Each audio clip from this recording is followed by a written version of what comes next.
Paul Hamilton is joining us here to break down Team USA's win, talk Olympic hockey tournament. Jeremy and Joe, happy Friday, everybody. Good morning. And good morning to you, Paul. Hello, how are you? We're good. We're watching Sweden and Finland right now. Tournament is going full force, men's side and women's side. It's a beautiful thing. One thing I noticed is there was a lot made about this rink and how it wasn't really ready as fast as many thought, and how it's shorter than an NHL rink. But I don't know if any players are talking about it, Paul. It just looks like hockey to me, on an NHL size ice, even though it might be a little bit short. I haven't read a thing about anybody talking about the rink. Yeah. So I think it's been fine. So yeah, it's if they're talking about it, as I said, it's not making headlines. One thing Joe's talking about, the size of the Jumbotron, though. Oh, take a look at that. It's like a 37-inch television. Why up even there. put it in there? The players on the screen are smaller than the players on the ice. And sure, it's a little thing. Yeah, it's nuts. Like, in reality, too, it is little. Yeah, I didn't notice that. Yeah. Well, Paul, let's talk Team USA and the win they got over Latvia. We saw Tage Thompson and Jack Eichel connecting for a goal on the power play. Nice play from Thompson. And I guess like the big thing to talk about for Sabres fans is seeing Thompson in a couple different spots on that power play, including down low, a spot he's not often with the Sabres. Well, it's like Thompson and Eichel are still playing together. I mean, it's like they picked up right where they left off when Eichel was a Sabre. They're both on that side, and they both are interchangeable in what we're seeing with them. It's like, for example, Thompson was in the corner, came out, Eichel found him, and he came out, made the play, scored the goal. Later on, they flipped, and now Eichel was down low. And that's when he found Matthews in front for the other power play goal. So they were interchanging over on that left side, kind of taking turns, which kind of makes a headache for the other team. Now, don't forget, Thompson only has 5 power play goals this year in the NHL. Yeah. Even strength goals, he's second in the league with 25. Mm-hmm. Only Nate McKinnon has more with 32. So, he has not been scoring power play goals this year. But as I said, he and Eichel were working it like they used to. And as I said, it didn't look like that they had been apart at all. And Tage's spot on the power play for the Sabres has been established for quite some time. Joe, you've been going over numbers, though, about his shooting percentage. It's really low. It's really low. I mean, I'm not out here to say the Sabres need to reinvent their power play because he has scored from over there quite a bit. But I wonder if Seth Appert watches and thinks, do I have someone that I could use with him over there to kind of run the same kind of thing where Tage would maybe move around a little more? Well, insert the right name. It's Lindy Ruff, not Seth Appert. It's sure. Lindy Ruff's power play.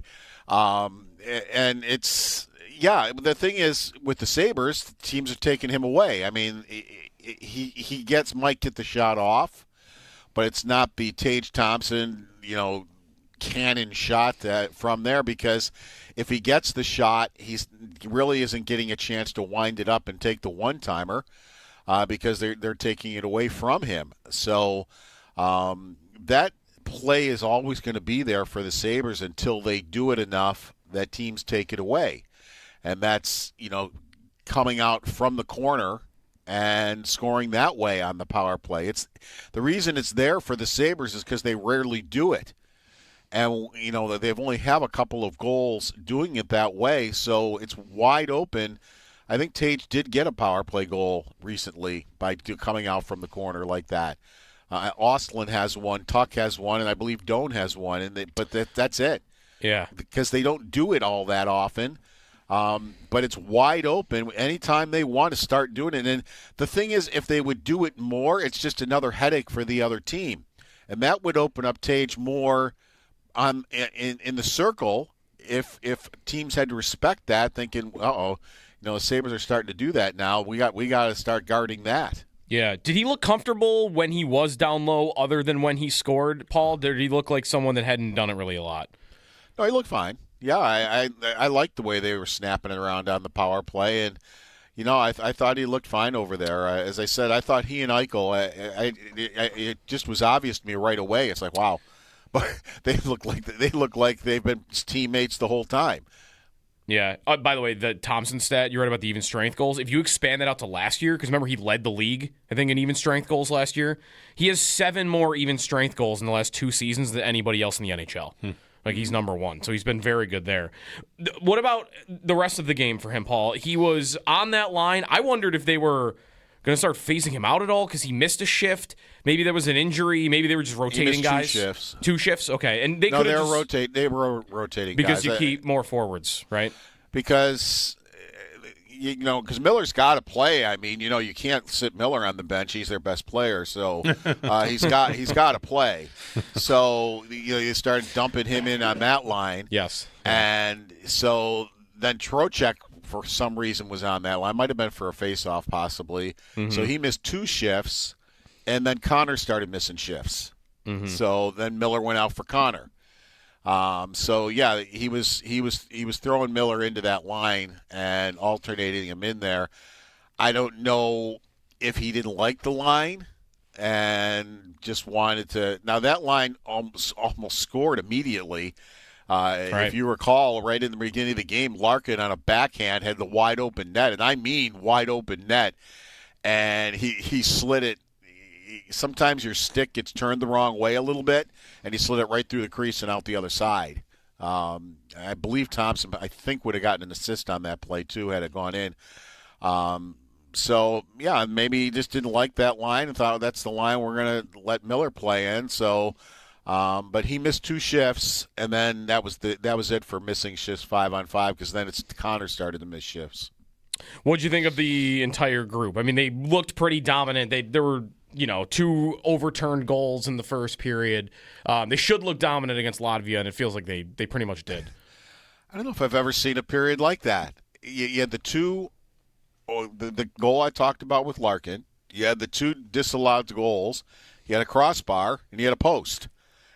And they leave 1-1 at the end of the period. I mean, usually you don't see that many opportunities go by golden opportunities go by the wayside, and they all happened in the first period. So, but yeah, and both goals should have been disallowed, but I'll just get back to 45 seconds, and that's that. If you can't, the one on Miller, it should have taken 10 seconds, and that's that. And Miller hit the goalie, that's fine. That should have taken 10 seconds. That's it. And if you're sitting there mulling around, it's like, well, I don't know if we have a good angle on this offside. Where's the puck? I can't see the puck, but where? Then just go with the referee. You don't need 5-minute, 10-minute, half-hour delays on this stuff. That should be the rule. If you can't tell in 45 seconds, then it's not obvious, and then you go with the referee's call. We got a Rasmus Dahlin goal from Team Sweden, and it was the first game Dahlin feeding Nylander. Yeah. Now it's Nylander feeding Dahlin. One-timer, slap shot. Listen, there's some chemistry there. If the Leafs want to go ahead and trade away Willie Nylander. By the way, I don't know. I'll have to take another look. I don't know if you have it on, Paul, in the background. Who else was on the ice? But Nylander to Dahlin on the power play sounds like maybe Dahlin was on the number 1 unit. I'm not sure. But he just ripped one. He's been far down. Has he been Sweden's best player? I mean, he's involved in every goal they score. I liked him a lot in that first game. Now, he played, I think, on the first power play they had in that game, and he didn't play after on the power play. So, but, yeah, I really liked – it wasn't like, well, he just got 3 cheap assists. Right. And, he earned them. The one to Nylander in that game that he got the assist on, made a great play to curl down the slot, and he came right down the slot and was denied and then got the puck back and just kicked it over to Nylander for the goal. I mean, it was really a very skillful play by him to pick up that assist. That's a big moment, too. They are dominating that game. Like, they're out shooting them, 33-4 at one point. But, you saw a couple times, the guys on that team, when they were getting saved or they're missing, heads are looking up at the ceiling. And when Dahlin makes that move to cut to the middle and set up Nylander, I think, is the game still 1-1 at that point? Or 2-2? I want to say 2-2, but I am going by memory. I'm looking real quick. Yeah, because when you said the shots were 33-4, it was 2-2. Right. It was like they scored on 2 of the 4 shots. Right. Yeah. Okay. It was 3 minutes left in the second period, and it was a 2-2 hockey game. Yeah. So you're playing Italy, but still, someone needed to step up, and he did. No, I really liked him with Forsling. But remember when we talked about the Four Nations, I thought he and Forsling were great in that tournament together. Yep. And I thought Dahlin had a really good tournament, and I'm sitting there talking to you guys out, well, yeah, but he didn't play in overtime.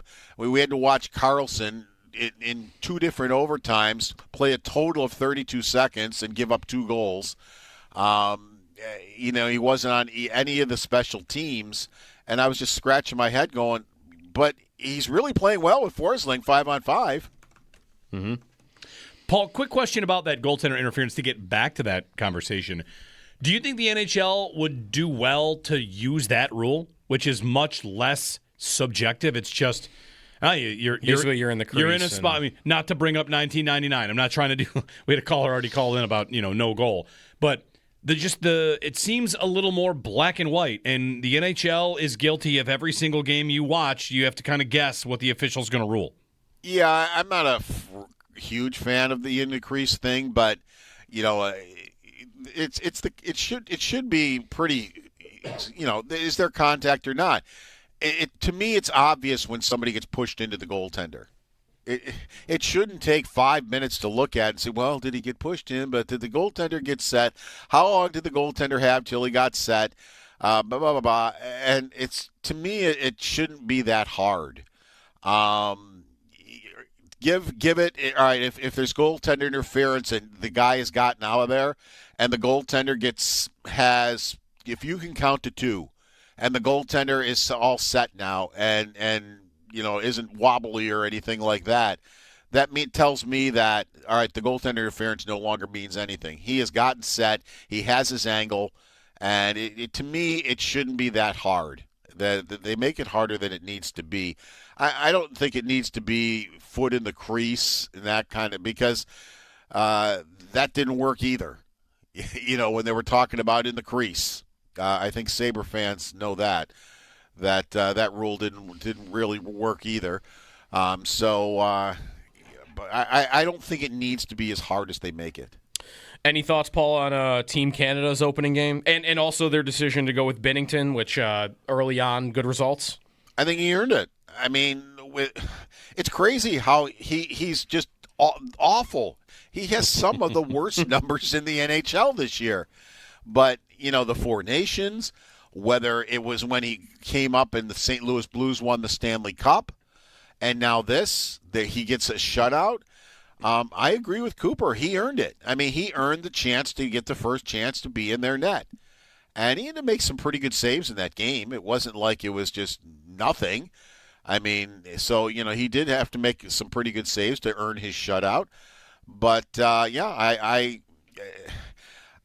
it's amazing. I don't know if I've ever seen anything like him, where he's just you just shake your head going, boy, he's awful. How can you even be on a team? Why is he on Team Canada's team? It's because he comes through in those big situations for them. And I agree with Cooper. He earned the right to be their goaltender to start off with. Paul Hamilton on the Western Hotline on the Olympics. He's, of course, writing recaps and giving opinions at our website, WGR550.com. Paul, thank you, and we'll talk next week. No problem, guys. Take care. Paul Hamilton.